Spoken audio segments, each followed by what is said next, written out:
King Gizzard and the Lizard Wizard is a six-man, Melbourne-based experimental, psychedelic pop, rock, prog rock, heavy metal, jazz, funk, electronica, trance, hip-hop, rap, etc. band with a really great name, and some even better album names. Some of my favourites include Omnium Gatherum, Butterfly 3000, Butterfly 3001, Murder of the Universe, I'm in Your Mind Fuzz, Paper Mache Dream Balloon, Petrodraconic Apocalypse, or Dawn of the Eternal Night and Annihilation of Planet Earth and Beginning of Merciless Damnation, and of course, the subject of tonight's essay, Infest the Rat's Nest.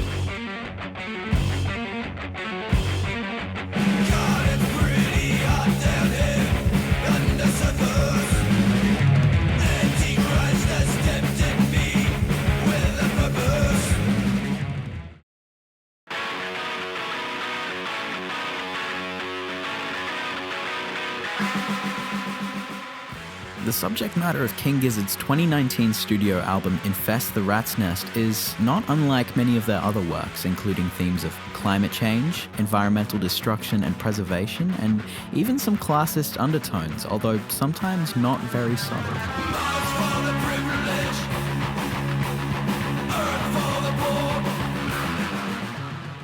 Forrest Brown from Stories for Earth refers to the subject matter of this album as eco-fiction, or cli-fi, essentially sci-fi with a heavy focus on the climate change part. The story of the album revolves around a group of people living on a dying planet Earth ravaged by a catastrophic climate disaster. This is not, however, King Gizzard's first time dipping their toes into the rising sea of cli-fi and world annihilation through industrialization. Funnily enough, it's like their favorite thing to talk about.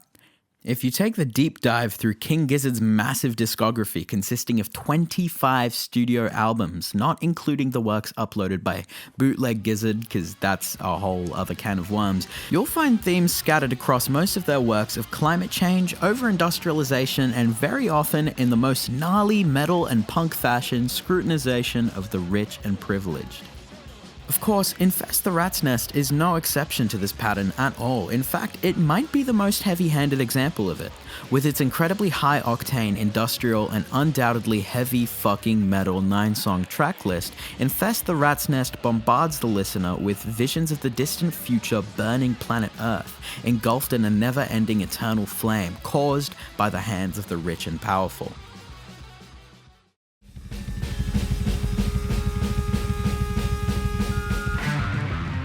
Some of my personal highlights from the album include Planet B, the introductory song of the album that lets you know straight away that this isn't your average metal album. This is the fucking apocalypse, man. There is no Planet B. Superbug. Superbug, gain a shrug and ain't all your prescription drugs and never ever stopped. A song about an all-powerful, fully antimicrobial disease that plights the world's already dying population. Shit, when did this album come out again?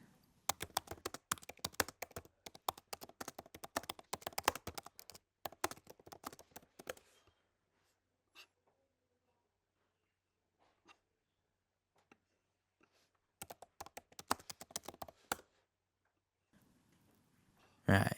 Yeah, that checks out. Self-Immolate, an undeniable banger. This song embodies the longing to become one with the flame and lava that scorches the world, with some of the most thought out and profound lyrics I think I've ever heard out of a King Gizzard song. I have gone insane, I lust for volcano. Stu McKenzie, the band's lead vocalist and guitarist, among some other things, mentioned in an interview with Beat Magazine some of his musical influences for the album.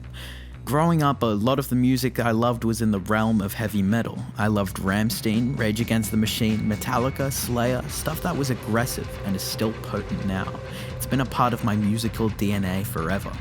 This definitely checks out, considering the album's very potent thrash metal vibe and Stu's very Metallica-sounding vocals.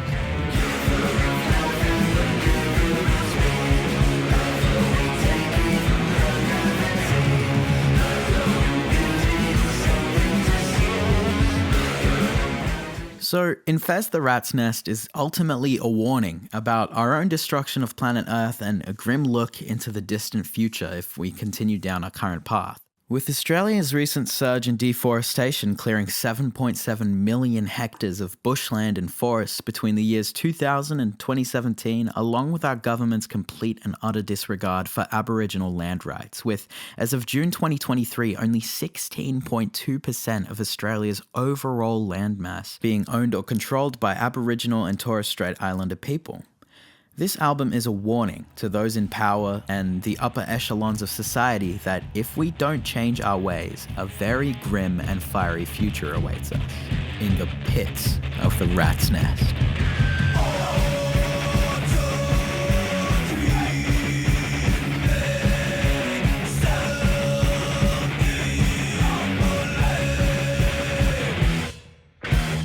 Thank you for watching my video today. King Gizzard and the Lizard Wizard is probably my favorite band of all time, so I absolutely jumped at the chance to make a uni project in which I waffle for a few minutes about my favorite album from them. I've been Hubert Hoffler, and until next time, thank you sincerely for watching, and I hope you have a wonderful rest of your day. Goodbye.